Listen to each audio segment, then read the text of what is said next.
There we go. Okay. And so to just let you know, I am recording. And I will be sharing this back with you via YouTube. And also I shared the other one from last Friday, and some folks were able to watch that. And then finally, we'll use chat. We'll use the little chat function. And that is down at the bottom of your screen. You'll see a little bubble with a chat, and let me close that out. And depending on the size of your screen, you should be able to see the chat over on the side. Okay, great. And Diana has already kicked us off to my next request, which was you can mute yourself if you want to. I really don't care. You know, you're not a rowdy group.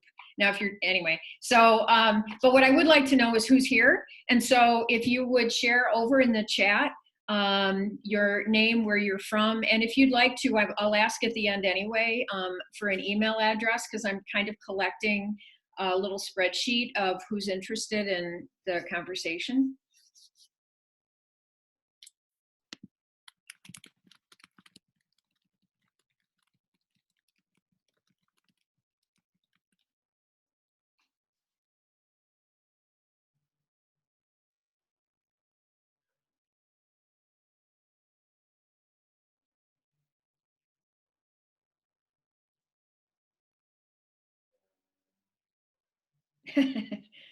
Wonderful, thank you.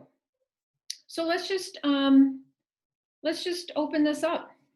How are things going for you? And what would you like to get out of today's session?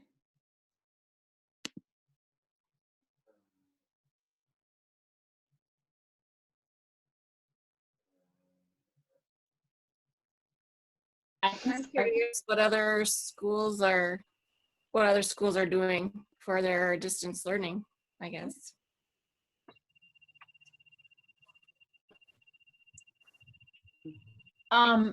Susan, you asked us how things are going and why we're here. Mm-hmm. Yeah, right? Yeah, how things are going, what you'd like to get out of today's meeting. Yeah, so it's funny. So I'm lucky enough to work on a team of 5 parent educators, including myself, Eddie, Dinah, and 2 of them were on Friday's call, and I had a chance to watch that yesterday morning. Mm-hmm. So that was terrific. I really recommend. It's really a worthwhile hour if everybody is curious. And I feel so lucky to be have a team of colleagues, because watching the Friday call helped me remember that some people are really flying solo. Mm-hmm.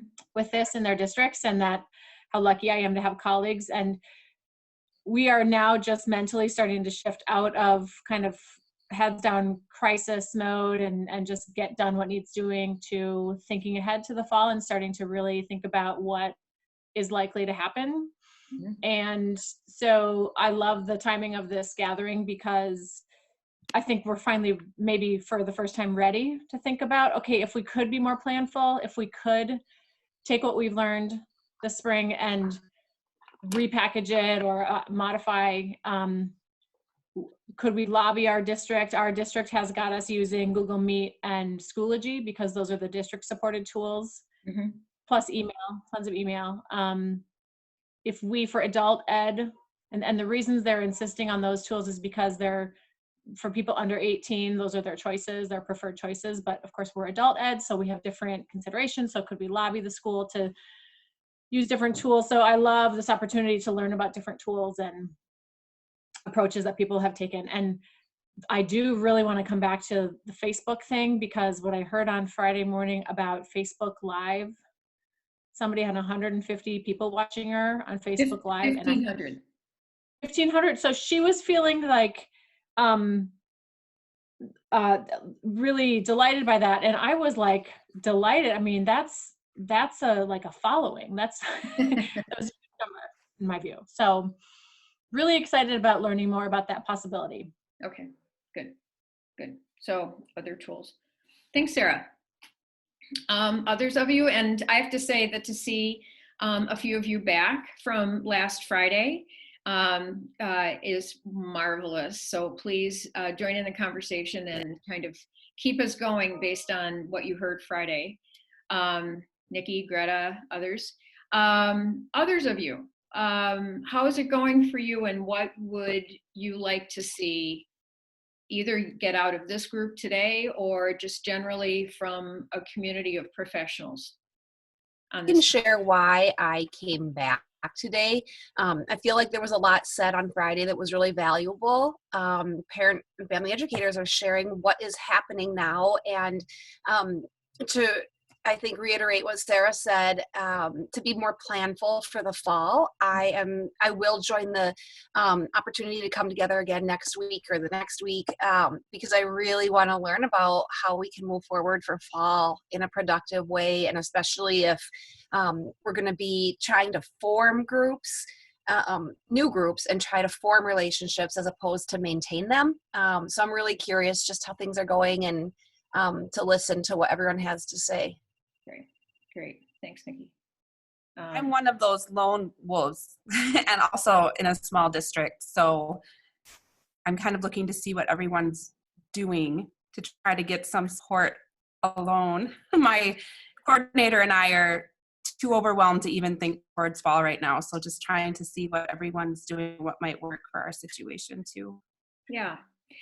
Kim, I appreciate your saying that, because the one underlying thing that I just want to reiterate is that there's no one way of doing any of this, right? And we're all human, even those of us that have been teaching online for a long time can tell you that every class we do things a little bit differently because we continue to learn, right? Technology keeps changing, our learners' needs keep changing, our resources keep changing, the amount of time that we have to put into things keep changing, the number of other colleagues that we have working on stuff really keeps changing. And so we are we're gonna go back to our where is it, to the reactions piece, because I want you to give yourselves all a big round of applause for what you're doing. So under reactions, there you go. And if we could animate those little suckers, they would just be going all over. So yeah, I mean, whether you have a lot of people in your office, and as Greta pointed out the other day, this is really great, and hopefully you've got really good support locally, other people you can talk to. There is data that honestly supports that our use of technology and our openness to using technology is not just our availability of devices and things like that, but it's having other people that we can talk to about using it, because by hearing the voice of other people, it helps to validate that it's an okay thing, like it's a good thing, right? That it's a useful thing. And I think, and honestly too, I think we've moved over this arc of technology as being too much screen time for kids and it's a bad thing, and face-to-face is so much better, to no, it's got benefits, it's got value, it just needs to be used in an effective way. So kudos to all of you. There is no one way to do this. And I think as you find and as you find with hearing about different platforms that people are using, that there are different ways of reaching families, the different ways of, I think last week when we talked, somebody had mentioned email, and the reason they're using email is because it's the simplest thing that they can use. Right? It's like, it's available. It's what families are familiar with using. You can attach documents to it. You can, you could have a listserv going. And so if that's what's available, why not? So thank you, Kim. I really appreciate that. Others of you, how is it going for you? And what would you like to get out of this group? I'll go next. I'm from St. Paul. I'm early childhood, but I think I agree with whoever else said it's time. We're just beyond the crisis to look up out of the foxhole and see what everybody else is doing right now, because we're at that point where we should have been planning for next year already, and that should be all tucked in already. So I'm just listening to hearing what's going on in the larger the larger ECFE world, and I'll own to the fact that I'm multitasking because this is my email time too. So there's always multitasking in all of this distance learning, at least for me, I'm finding. Well, and I have to love- say that the dirty little trick with Zoom is that it's its own little application. So you can be having Zoom open in your email side by side, and who knows, right? So. And having lunch. I love online. So others of you, how is it going for you? I've got another real quick poll, and I also had put this on Facebook, but let me just see what, let's see if I have a second poll. Let's see if I can get there. Poll number 1, there we go. So my second little poll, and somebody had asked on Friday about this too. If you were using Zoom and you want to set up a poll, when you originally set it up through Zoom to arrange a meeting, way at the bottom of that page where you're putting in the date, the time, it gives you a URL, things like that. At the bottom is where you can create a poll for your meeting. And you can edit the poll there, you can add additional questions. And so I would just recommend that if you're interested in doing a poll, and they are pretty slick. And also one of the things with doing the online stuff is variety, because one of my grad students said she had a 3-hour Zoom class. And so the natural thing is, well, if I've been teaching in the classroom for 3 hours, I'll just have a Zoom session for 3 hours, right? And she said it was so boring. So having a little bit of variety, in what you do, and polls can be good for that too. So again, just go to your setup page in Zoom, and then way at the bottom will give you the chance to edit your poll. So this second one is just simply for you to indicate the platforms, the type of platforms that you're using, and I'm fingers crossed, you should be able to click more than one, because I know a lot of you are using multiple platforms. So we have Facebook groups, Live, things like that, Parentopia, Zoom or Google Meet or other video conferencing, email, texting or a text SMS program or something like Remind, Schoology, Seesaw, Google Docs, doing doc sharing, or other.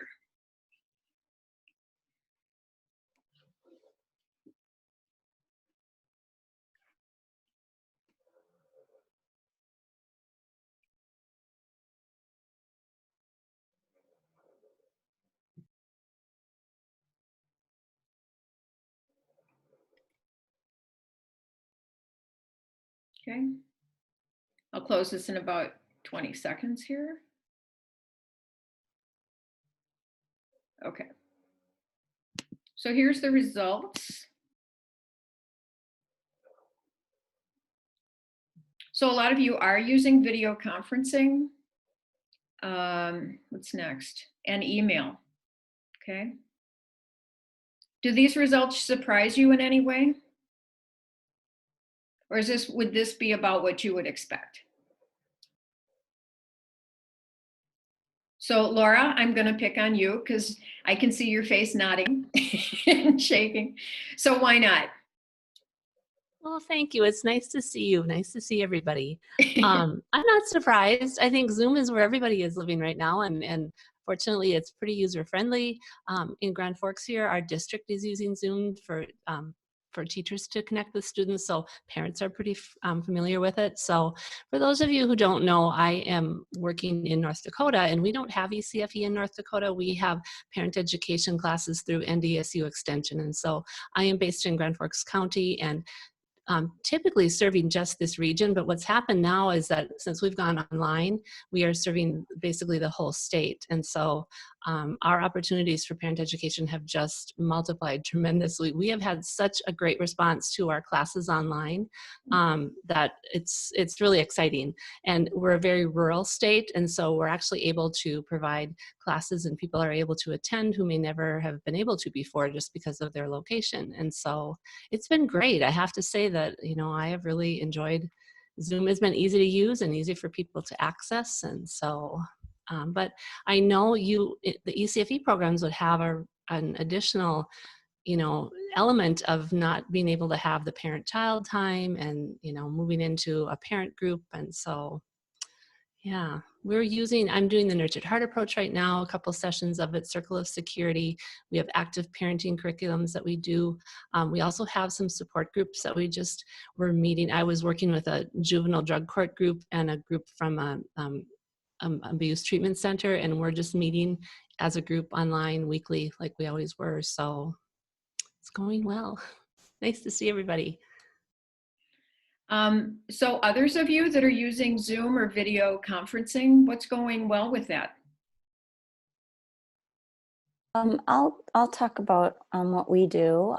We've discovered, I think, that it is a little more versatile than we first thought. And that if children are there, the more structured and focused you can make it, and somewhat with adults as well, but that kids can stay regulated in front of that screen. And so we're trying to do a little more structured piece for our parent-child interaction. Also, we're shifting from crisis mode, get through it, to planning for next year as well. And in fact, have already made a second shift because we were thinking plan A, plan B, and now we put together plan A, and it's clear that's plan A is not going to happen.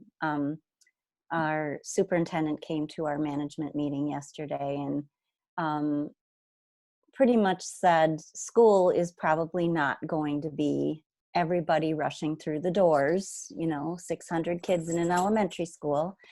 So it really was kind of a wake-up call to really seriously now put to paper what plan B is. And so our manager brought all our staff together, and again, we're in the metro, so we brought together all our ECFE teachers and all our preschool teachers. We had 29 people, and she divided us up into rooms, Zoom rooms, and we just brainstormed what we thought plan B could look like.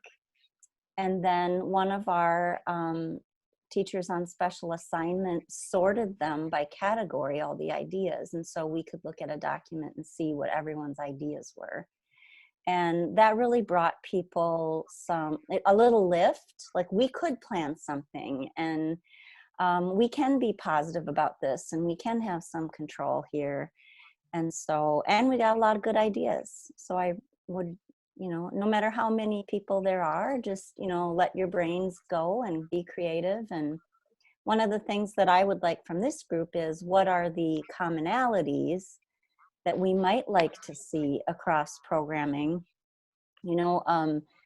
Do we want to preserve those three components of parent-child interaction and parent discussion and early childhood programming? And how might we do that virtually while allowing for a lot of creativity and differentiation and things like that? So that's where we are right now. Wonderful. Thank you, Christy. That's great.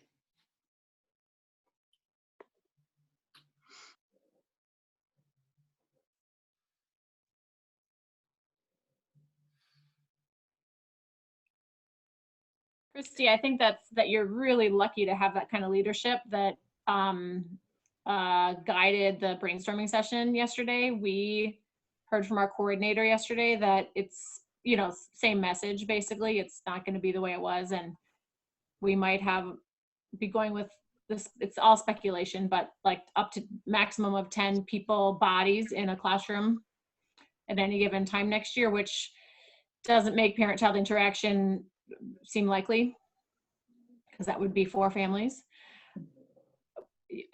And also, we haven't talked about like just the fiscal uncertainty of community ed-based, fee-based programs just in general, and how many districts have just for now discontinued early childhood programming, and the uncertainty around whether we're even going to have or what that's going to look like next year, especially right away in the fall. And so, yeah, I think it's awesome that your leadership is so positive and optimistic and really providing space right now before everyone disperses for the summer to be thinking about that.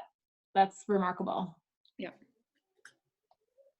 So I have one thought, you know, Chris, or when you're talking about like preserving the three components, and I would heartily recommend a shared conversation about that, you know, as because from being an outside observer of ECFE and sort of an internal investigator and supporter of ECFE,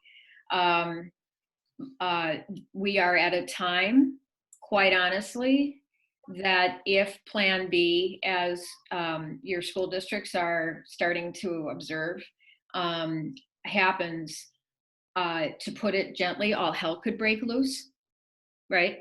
Because without that conversation about preserving the three components, and with individual school districts having their own set of resources, from a lot of resources and a lot of direction and great leadership to, you know, Kim, I'm not picking on your leadership. I have no idea what it is, but, you know, to be basically by yourself, right? Like running your program with very minimal resources, it's going to be, it could be moving ahead the best possible way that as individuals you can. And then a year from now, ECFE starts looking very different from district to district to district, right? So I would encourage that conversation. The other component that I'm particularly interested in, and I would also recommend be part of that conversation, is community. Because there is the infrastructure of the ECFE model, right? But in my own work with ECFE, and one of the things that I have been a staunch advocate for ECFE on internationally has been the sense of community that it creates for families, and that sense of connection to each other, and that sense of connection to you as staff. And so whatever Plan B starts to look like moving into the future, and right now I know, you know, and I want us to get back to our sort of nuts and bolts conversation about using things like Zoom and email and Facebook Live and things like that, like what is going well. Because it is in using those technologies, but it is also in your own instructor presence and work on these things that that community will be maintained, right? And part of, and the last thing I'll just say before I shut up is that one of the pieces that came up on Friday that I would also strongly encourage us to talk about is your audience of learners.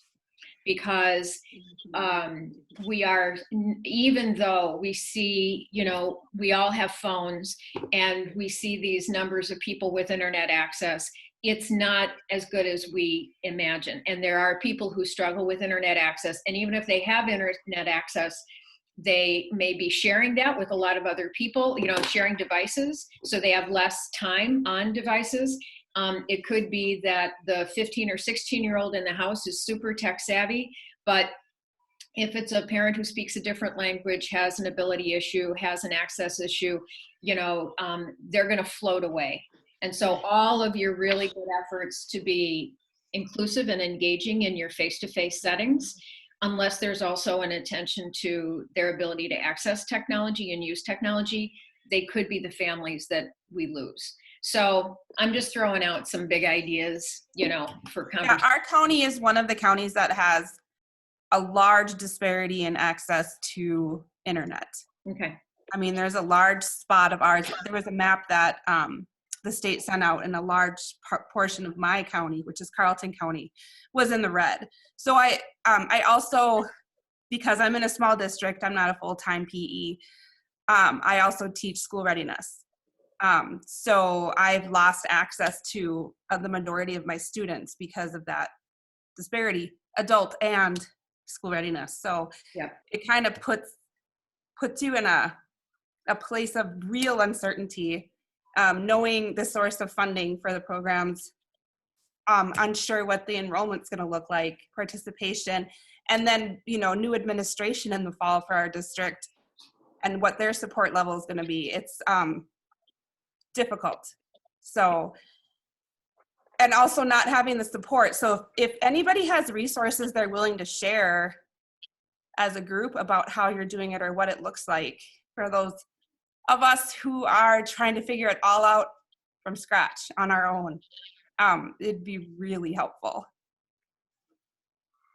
And that's the good thing about, in the pro side of the internet, is that we can gather those resources, and have a centralized space that they can be shared. So, I think a big thing is just identifying what resources are you interested in. And I think having these conversations about what are you using, what works well, what challenges have you faced. I mean, one of our observations too from Friday is, speaking of Zoom, is that some school districts have they have limited access, right? So people are using, say, Google Meet because the school district doesn't want you using Zoom, or either they're not using Facebook or Facebook Live because the school district, or there's a movement towards using Schoology, as in Edina, because there's a lot of support for using Schoology in Edina, whereas in other school districts it's been tried, but maybe it's not as successful, or Seesaw or something like that. So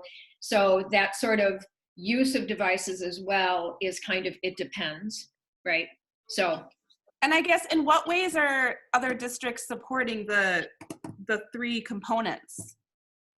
Like, not just we're using this platform, but in what ways are you able to provide the different components to your families through those?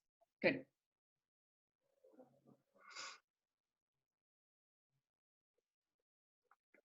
So Kim, you have a lot of questions. I'm sorry. Go ahead, Devon. Go ahead. I was going to say, or go ahead, Greta.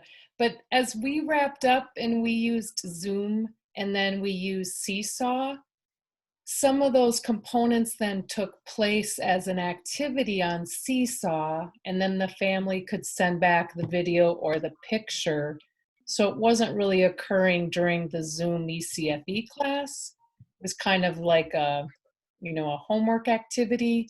And then we could see if they would respond. And some had to just send a photo through email because their, Seesaw and Zoom weren't cooperating because of their internet availability.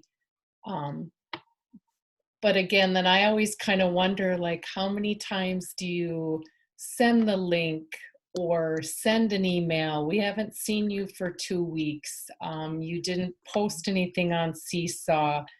I'm always trying to balance how much do we want to encourage them to be involved, and not always knowing what's all happening.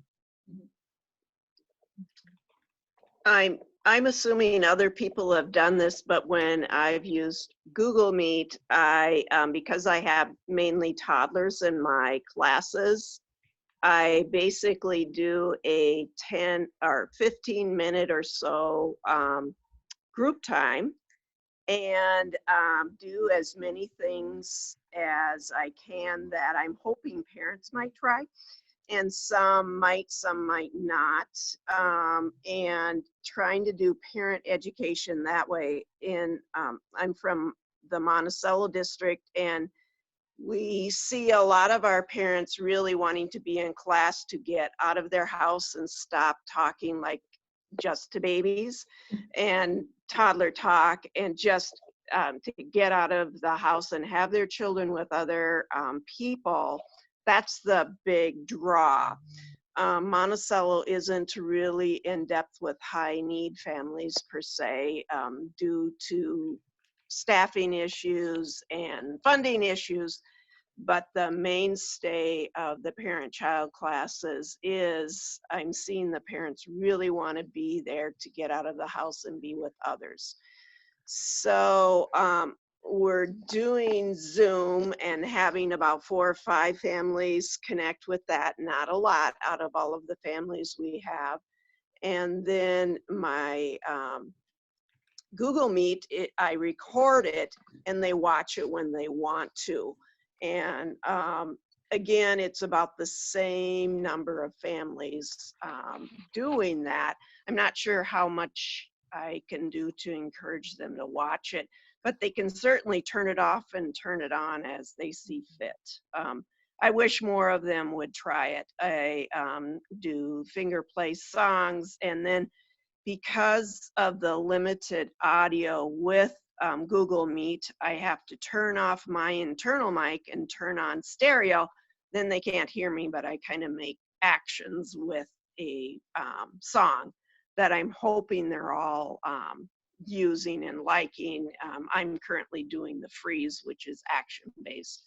It's fairly limiting, but we also have one teacher that is doing parent ed on, she's doing it with Zoom, and it's taken a while to get them even interested. It was also disruptive and everything. That's part of it too. It isn't like a choice. So that's kind of another thing that I have done is a Facebook group that I'm basically putting activities on that I think are for parent, child, and educational, and hoping people will do that. Then I also, with the parent ed, we send out a Seesaw weekly activity information with some parent ed, and then also parent-child activities.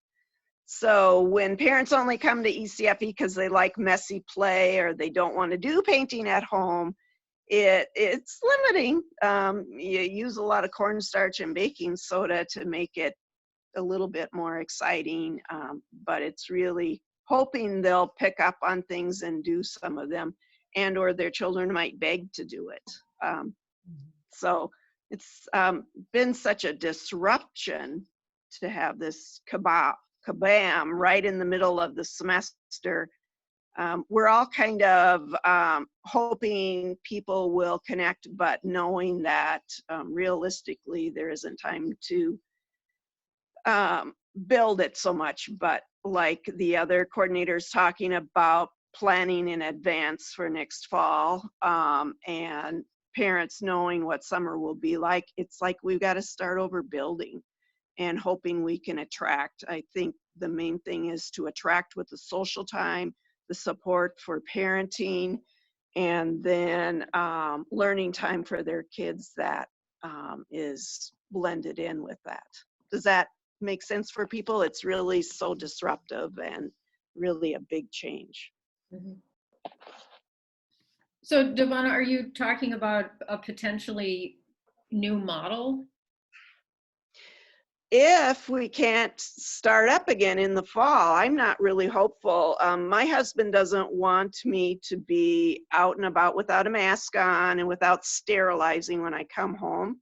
I've got high blood pressure. I'm old. I'm retired, a retired teacher, teaching part-time. So if we have, it's like we've got to re-attract people, and there's some that aren't afraid of the virus and dying.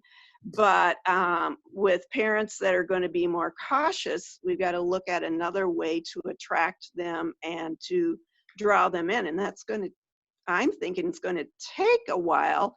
And there's so much competition on Facebook anyway. There's so many attractive things. I'm latching onto Lori Berkner's, she's so fun and active, songs and things like that. But in order to really do that gripping thing of supporting parents and giving a social time and the messy play for, say, middle class, it's going to be a rebuilding. Mm-hmm. And then, like the other coordinators talked about, money and leadership.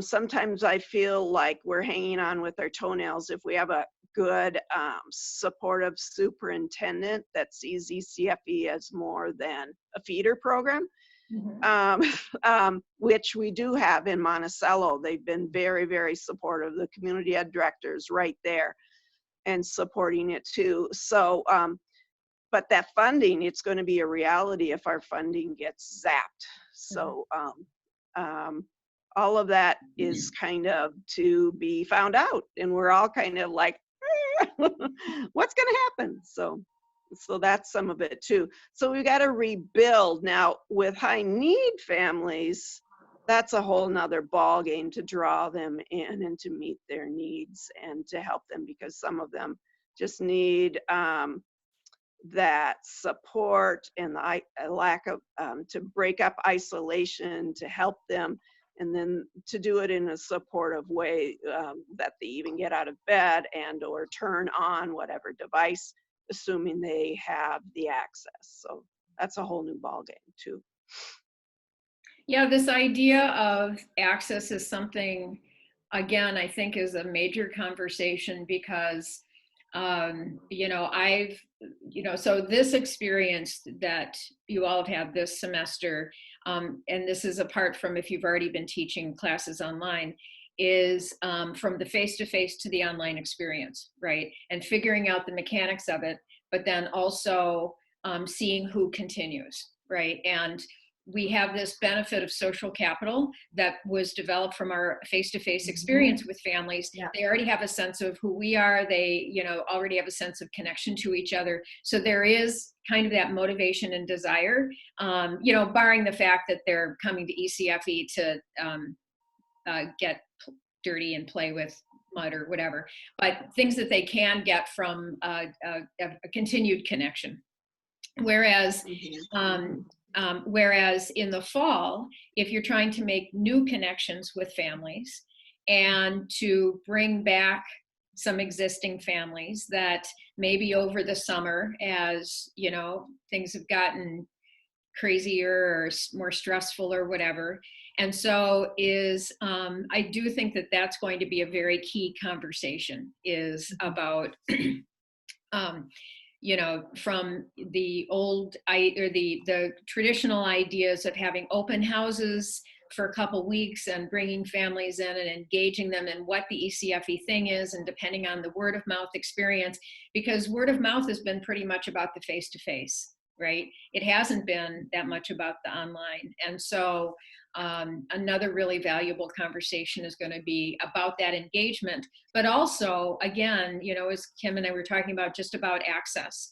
I know one of the educators in St. Paul, when this started, immediately sent out a survey to her parents, just finding out what kind of technologies they're comfortable with using, right? And before launching into Facebook, one thing that we found from our Parentopia research is, and I'm not anti-Facebook, but it's just that there are a lot of people who are not on it, right? Because they have not had positive experiences. They don't like the trolling. They don't like being told that they're bad parents, whatever it is, right? They were disenchanted after the 2016 election. And so I think it was a really smart move on her part to just find out, what are families using? Like, are they comfortable with using email? Are they comfortable with texting? And I know we can have a whole conversation about, if you use an SMS service or do you use your private account and things like that. Are they comfortable with, how comfortable do they feel with navigating video conferencing, right? How comfortable do they feel with it? Do they have, and not that it would be long, you could do a single question survey to just find out, what do you commonly use every day for, technology communication? So even something as just finding out what are your families using and kind of adapting to that can be super helpful.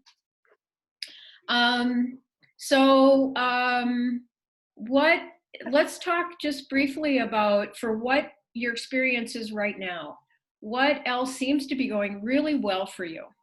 Like, when you sit back and you think, wow, this has been such a huge transition, but here I am, it's the early part of May, this seems to be going really well with transitioning to virtual outreach. Can I jump in and just say, can I speak to your last thought and then add? Oh, please do. Is that okay? Oh. I think you nailed it, Susan, when you talk about using the resource of asking parents what they need and what is hitting the mark for them.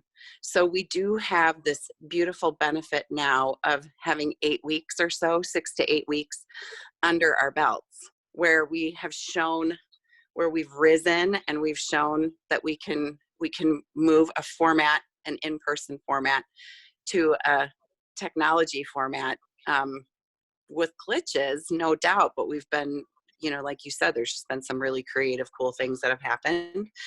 So I think it's really polling what parents are experiencing right now and what's working well and what's not working, and then tailoring our delivery system to fit that. And it definitely will look different from district to district, I think, for sure. For me, what's working well is that I have thrown out what some preconceived notions that I have had about what parent education should look like. And I've had to get a little bit creative. And so tonight with my evening class, we're doing basically a cooking show.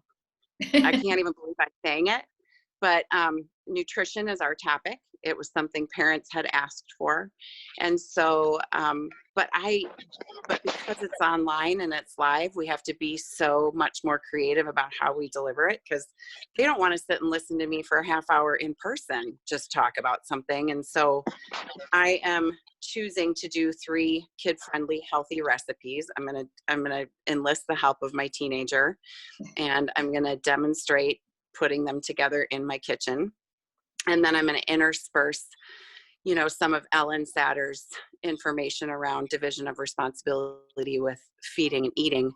And then we're asking them to come back next week with recipes, kid-friendly recipes to share with their classmates in a similar fashion. And again, interspersing that research-based material that we have. And then on top of that, I am sending narrated PowerPoints home each week so that parents can tap in and listen to those when it works for them, because they don't ever get kid-free time, most of them, until 8:30 at night. So sorry, that was long-winded, but I answered 2 questions instead of 1. So hopefully that helps. That's just what's working for me. Great idea. Great idea. Because some of that, I think, is what it takes honestly, with my undergraduate classes, and I have 15 weeks of content, and, all of that is, I found myself, when I transitioned to Zoom from the online classes, spending the first 15 minutes just building community, just re-engaging the kids with polls and jokes and happy birthday singing and finding out, and it makes a difference. Right? Because if you jump right into the content, after a while, what people will do is, when they lose that sense of community and connection to us as individuals, they're going to go, I don't have time for this. I can find this online. I can find that recipe online. Oh, I want to do that cooking thing with my kid. I can find that online. Right? And then they go away. And so kind of parking our need to be content deliverers, and focusing on bringing people together into a space, honestly, for a lot of families, to see each other's faces, to hear laughter, to see the faces of the, like Debbie's children that I know these kids. I went to ECF, my kid goes to ECF, just can make such a huge difference. So I really, really appreciate that suggestion, Susan. And it sounds fun. Oh my gosh. I'm gonna see if they'd be okay with me recording it, and I can, potentially share it out if I get the right permissions. Not share it out widely, but I could share it with you and just see how it goes. Because I think part of this too is that we have to be okay with saying, well, that didn't work the way I wanted it to, but this is what I'll do differently next time, right? That's really the reflective practice that we're looking at, that we would be doing, whether we're in a classroom or whether I'm in my kitchen with my 14-year-old making pizza quesadillas, but so it's reflecting. We have to be reflective now more than we've ever needed to be before, because we are all in uncharted territory with this new platform. So. Yep. Hey, Susan.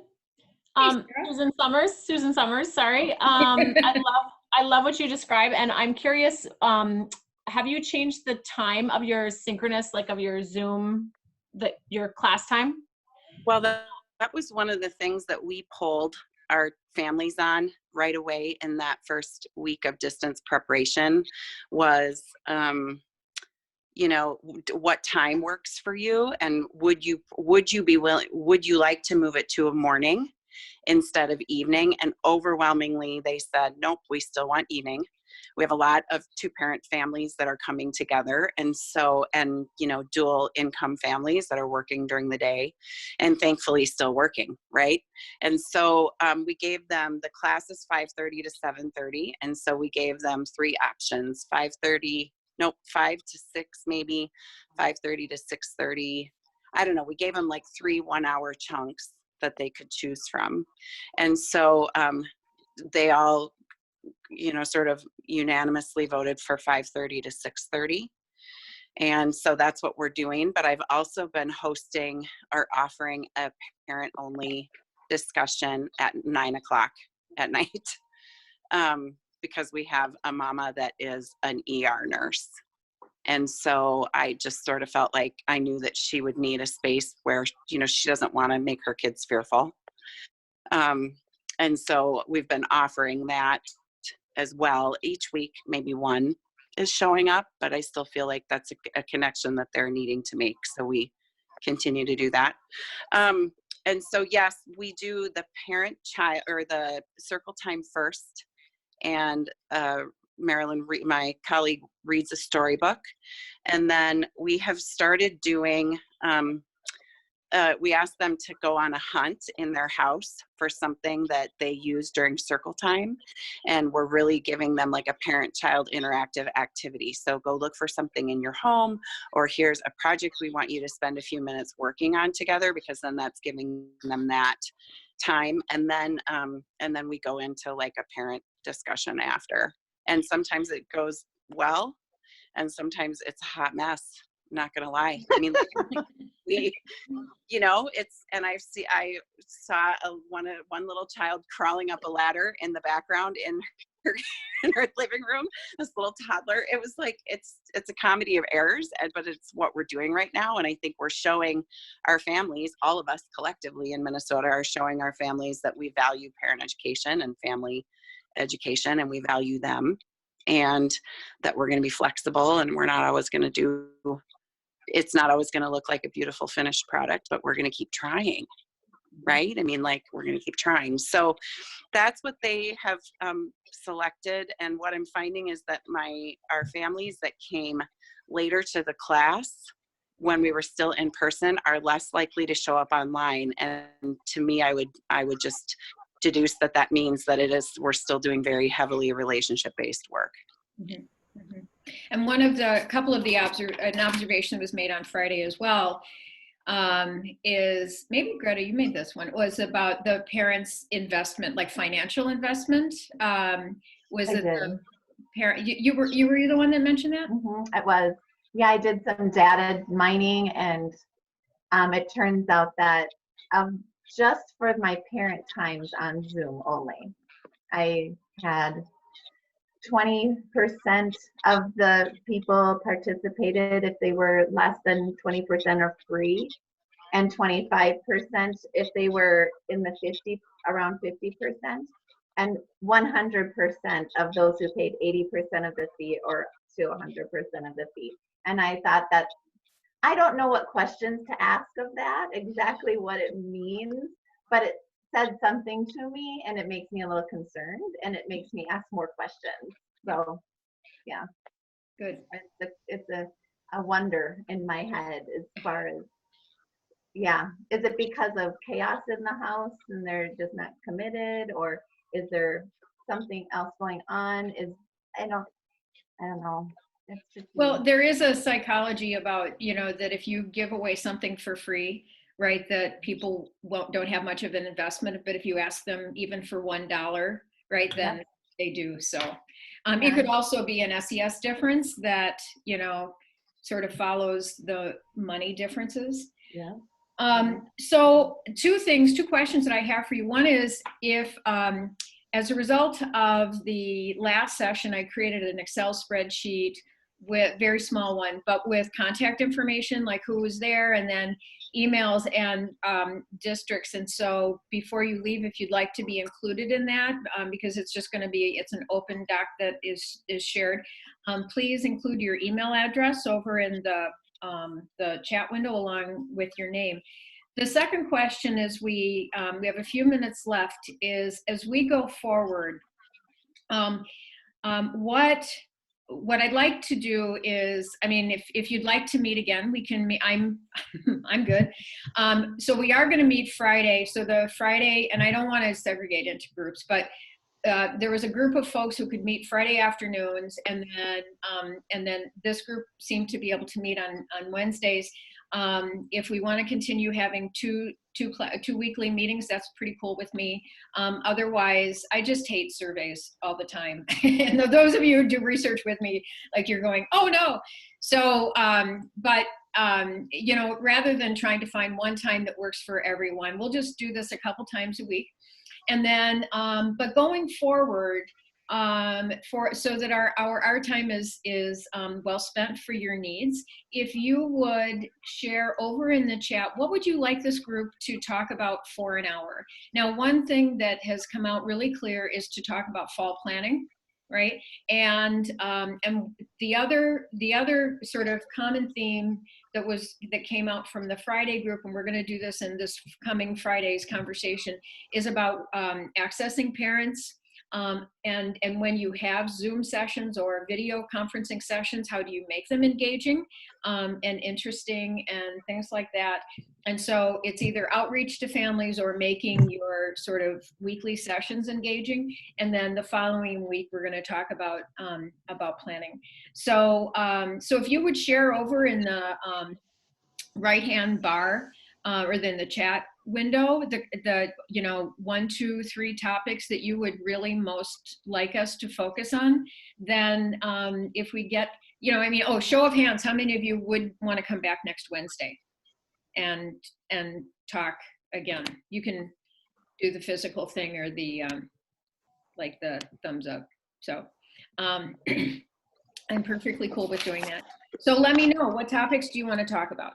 All right, so put them over in the chat and I'll just take a look or shout them out. As I mentioned, I am recording this and then I will share back the YouTube link. And the other advantage is then I tried to be broad with this because I know not everyone is on Friends of Family Education, but also to reach out to our current students and then and our alumni students from the University of Minnesota. Please, please, please feel free to just network this sucker, and so that if there are other colleagues that aren't getting the information, please let them know. This is a completely open, everybody is welcome, everybody is part of the community. I honestly am so heartened to hear this conversation. This is new. I've been ramming at our field to be a little more tech savvy for the last 15 years. So I'm not saying I told you so. I am just saying it's really good that something has happened and we are there now and we are seeing what the needs are. And I especially heartens me to see us come together as a community to identify how best to move forward together. So,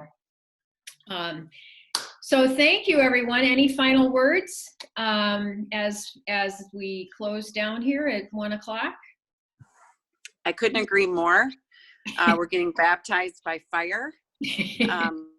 But I believe that if we want to continue to be relevant as our organization, that this is the silver lining to that. This is us being forced to, we are all capable. And now more than ever, the materials and the platforms and the resources are available to us to do this. I told you too, Susan, in my email this week that I'm standing by my desire to see a hybrid approach where we still get to be in person with families. Yep. But I love that we are trying new things. Great. For some of you know me, I mean, like years ago when we were doing research about technology integration and ECFE, it was the word integration because parents would come up to me and literally grab my arm and they're going, "You're not going to make this go away," because they were so afraid that kind of this reality was what we were moving to. And as my own university is talking about the Plan B approach for the fall, it is absolutely breaking my heart to think that I will not be in the classroom with students. And so I don't want us to be completely online. But if an upside of this is that it sort of helps us walk in the water and figure out how some of these things do help us do things efficiently, and can outreach to the parents of triplets that can't come to ECFE, and we have snow days, and we can archive our stuff, and parents can be collaborative and stuff like that. What's wrong with that, right? So anyway, well, thank you all so much. This has been a great conversation. I hope you have a great week. If you can join us Friday, we'll be meeting Friday at 1. And then otherwise, we'll keep this same Zoom link active for next week. And I'll do a follow-up email to you all based on your email addresses with a link to the YouTube video for today. And then I'll also have the doc for the chat, so that any of the wonderful ideas and conversations that we've had that come out through chat will be there as well. Okay? Thank you. All right, everyone. Have a fabulous rest of your week. Thank you, Susan.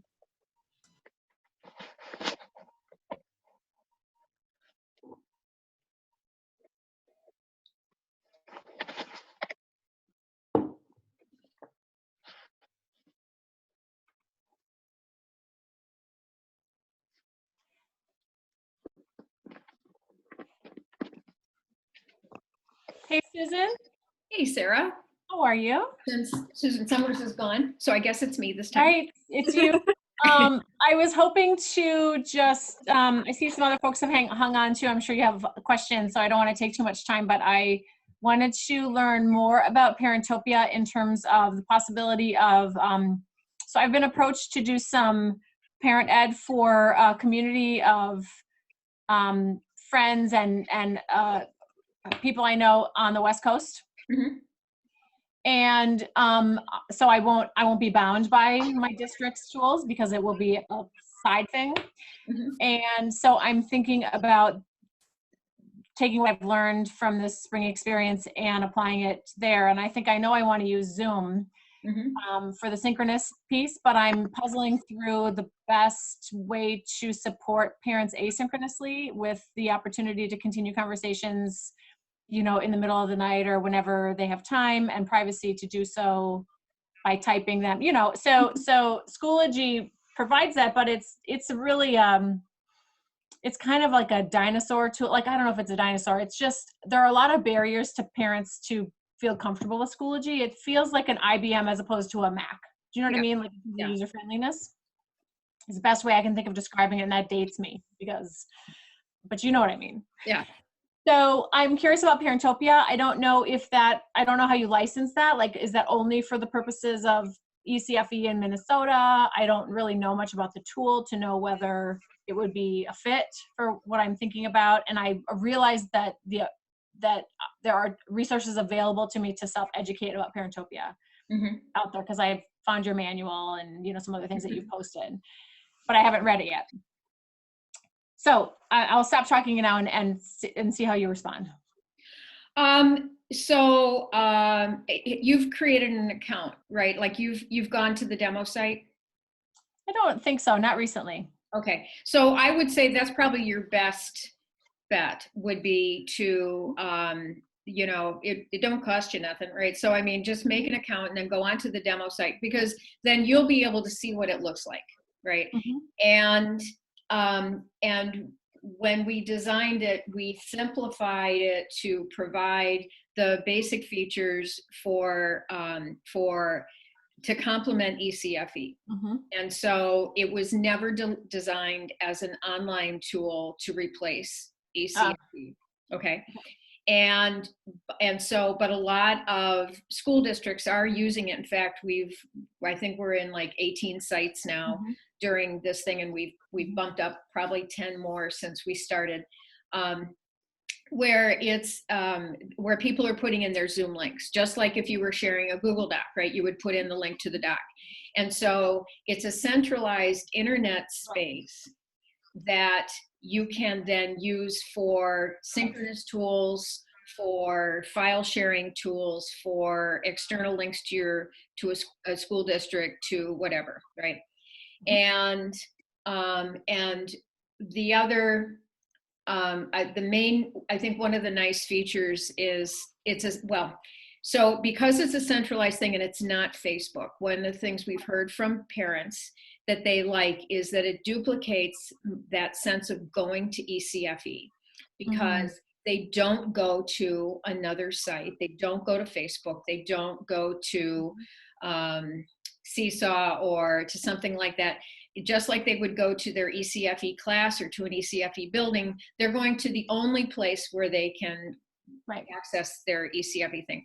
Right. And there's a generalized discussion platform for anybody who is in that site. So say for, for the Highland Park Elementary ECFE, right, they'll have their own site. And then at that site, there will be, say, 10 classes a week. Yep. Right? Yep. I watched your video that kind of exactly. All right. So you get that. Yeah. Yep. So I would say the advantages are people like it because it's very easy to use. It's not Facebook, so they don't feel like they're going to be invaded by people they don't know, or that a parent is going to share something out. They feel safer posting pictures of their kids, other people posting pictures of their kids. Also, there's the feature of the calendar, so it goes, and then the three things that it provides that maintains what ECFE offers is information, education, and support. And so if I as a parent want information like is my class not happening because there's a snow day, when is that bake sale, right? So I get that information from either announcements that the teachers have posted or from a calendar, the Google Calendar that is specifically for the site. I can get education in the sense that my teachers, the early childhood teachers, can post stuff.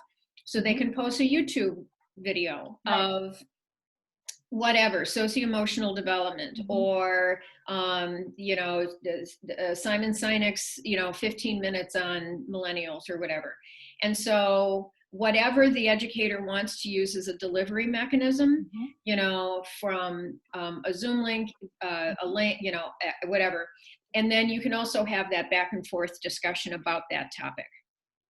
Right, or you could just start a discussion without any supplement. Just say, what's on your minds today regarding exactly. And because the big feature that we have in there are the groups or the classes. So then if you and I go to the Tuesday morning class, we can have that conversation because I know you, right? But if Devona and Anjali are part of the Thursday night class, I don't really know them, and so I don't feel as comfortable. So my listening to families in ECFE, it was very important that they maintain their sense of privacy and community in their own classes, right? But at the same time, they are greatly benefited when they have the opportunity to hear and see families across the classes, right? Because if it's the Highland Park Elementary, and so if Devona and Anjali are part of the Thursday night class, and I see Anjali post this wonderful picture of her family and it's representing her Indian culture, I'm benefited that way, right? And so, and I've heard that back from parents that they'll say, and anyway, so this was me as the theoretician and the researcher and the person who studies parent social networks, that if you give people a space where they can get out of their familiar group and also dialogue with other people who are similar to them, they all have they're all ECFE parents, they all go to the same site, they just are there at different times, right? And they don't have an opportunity except for a pizza night or bake sale to actually see each other otherwise. And but I would say that and so that support feature is having that opportunity to see other families. And then the big bonus that we've discovered is that, so if you think about the regular face-to-face interaction, there's parent-child interaction time, and then there's separation. So the kids go over to the classroom, parents go to parent ed. And so what Parentopia has offered, or any virtual environment has offered, is for those early childhood teachers to post what's going on in that early childhood classroom. And so they'll post pictures, or they'll post pictures in a collage, or they'll post pictures in a video, and the parents will go, now I know what's going on in that classroom. Like, it's not that they were suspicious, it's just that they feel more connected to what's going on in that hour while they're in parent ed. Sure, and I know our early childhood teachers have been using Seesaw for that, but if parents could go to one place and get all of it, that would be better for them, I think. Yeah, and because that's when we looked at other tools, because we certainly didn't want to replicate something that was already out there. And I think one of the things I've heard about Seesaw is that they have added like a class feature. So it's beyond just the one-to-one, and I don't know how well that works. But what I was hearing was that a lot of the stuff that was designed for early childhood was more teacher to parent. This is what your child is doing. This is a report about how your child is doing. This is where you and I can have a consultation about your kid. But it misses that sense of parent-to-parent community. Totally. There's really no parent-to-parent. Right. Right. And Susan, I'm sure you would have gotten here, but as part of the support piece, what you have spoken about earlier is the parents also continuing a conversation on Parentopia about support needs. Yes. So, that might be initiated by a parent, or it might be initiated by one of you, the educators. But that conversation can happen. And like you said, Sarah, earlier, I think at midnight or whenever they have that privacy and own me time to be able to actually speak about something, they actually have a place where they know that the people they want to say it to are right there. It's wonderful. And it's the community piece that, we hope to obsolete ourselves eventually, right? In these young groups of new parents, and then they find what they need in each other. Yes. In many ways, with few exceptions, few and far between, where they're really struggling with something that's, advanced. Right. So I love all that cross-pollination that you talk about, Susan and Anjali. That's cool. So Susan, do districts license it, or how do they use it? How do they get access? Because this started as a one-site research thing to develop a platform and then see if there was any value to ECFE, and then to find out what the value to ECFE was, and then that morphed into implementation research, because just because you have a platform doesn't mean that teachers feel comfortable using it. And, because people can create accounts, they can create a space, but if the teachers just let it sit there, it's not going to get used, right? So if COVID hadn't happened, my next wave of research on this is looking at actual implementation and what it takes to actually have a piece of technology that gets used and is engaging, and that kind of thing. To date, it's been funded by my credit card. We had some initial funding for the first few years, and then, but it's remarkably inexpensive actually to maintain. I had the great good luck to have an undergraduate student from computer science meet up with me about 5 years ago, and he is just a whiz, and we redesigned the whole thing, and he built it from the ground up, and he's so good that pretty much that programming he did 4 or 5 years ago is the programming we're using now. Quite honestly, there are some features that could be better, right? I mean, there is a one-to-one private messaging, and so if I wanted through the private messaging to contact all 3 of you, I couldn't do that, right? So that's the thing that with our next $1 million, right, then we could enhance that. But for the programming that's there, it is remarkably bug-free.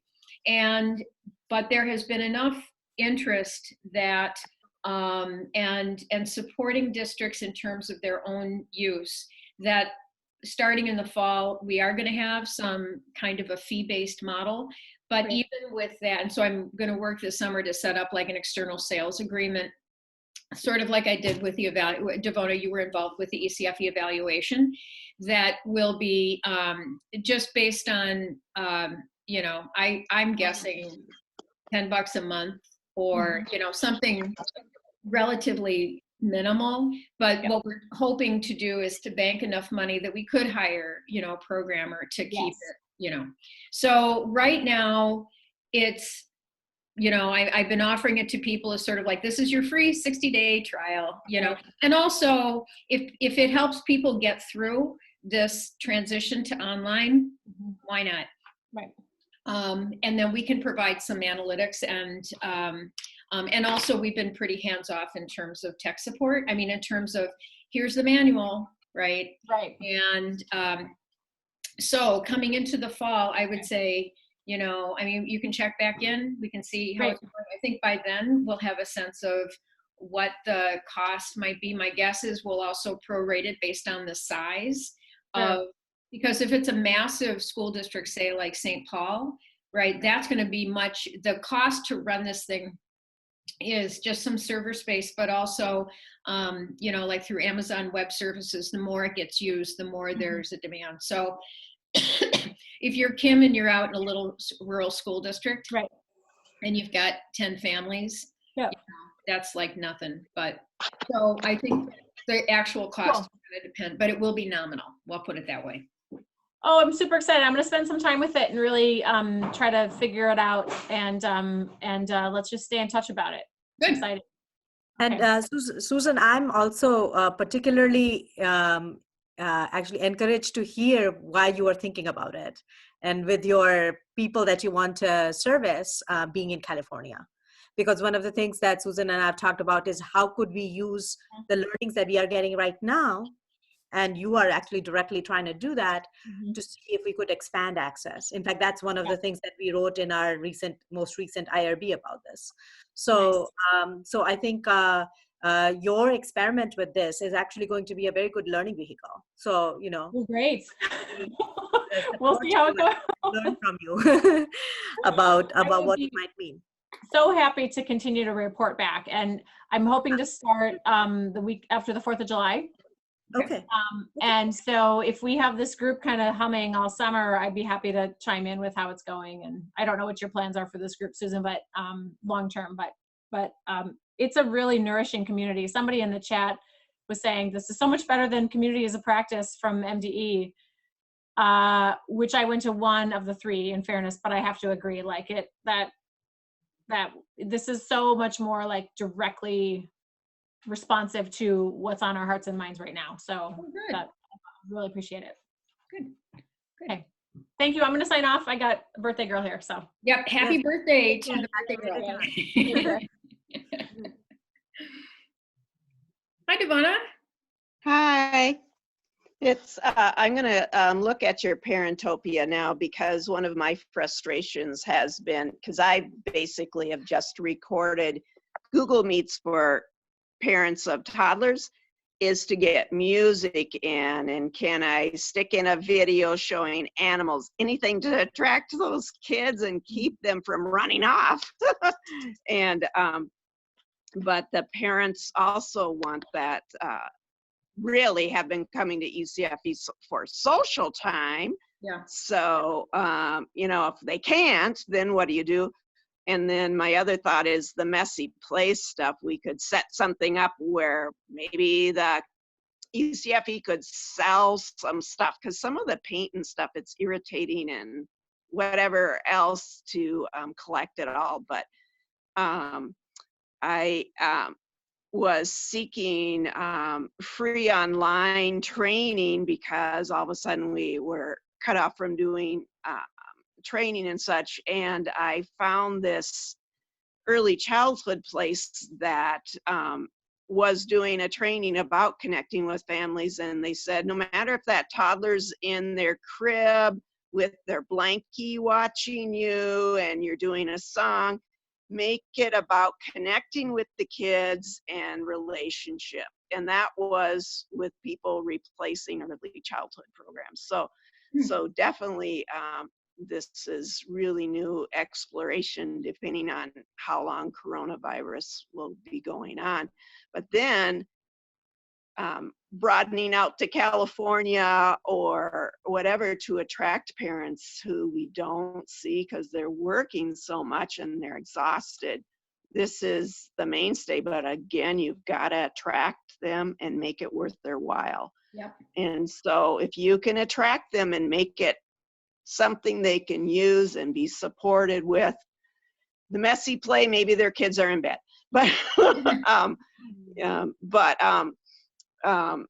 in Monticello, we've had people stop coming to night classes. It's so sad because they want to be there, but people won't come. So what can they do? Could they do this as a backup?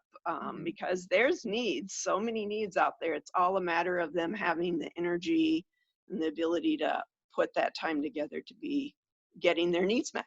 Yep. So, yeah. Yep. Thank you so much. Oh, thank you. This has been great, and it's lovely to see you. Yeah, it's good to see you too. Yeah. So if you can join us again next week, we'll be doing this again at noon. And are you on the Friends of Family Education? Yes. Yeah, I'll watch that. Yeah. So, I'll watch for your post. so there's like updates and stuff there. Devona, what you were saying about making it such that you will hold people's attention or make it attractive to them, especially the children. And this is something that Susan and I can, talk about and maybe follow up on. But there are very good examples, actually multiple, of teachers doing a fabulous job within ECFE. Cool. Okay. Utilizing, Parentopia to post stuff that I think is probably partially attractive to them because they are seeing a familiar face, especially the little children. But then also the way they are engaging them, I think it's also part of how it might hold their attention. So there are ways that the teachers that are using Parentopia are able to asynchronously, like put it out there and let them use it whenever they can. Might actually be able to reach and hold attention. So okay, there are some good. very good examples of that. Yeah. Yeah, and a wonderful thing about starting this community is that, as you can see, I mean, there's so many wonderful ideas out there of, and because there isn't one way, and and there are always ideas to try and things like that. So, I think what we'll come to is figuring out what is a good way for us to share those ideas, like what are the questions or, the people have, and then other people's responses to those. So, well, I'm going to sign off. And again, it was great to see you, everybody, and both of you now.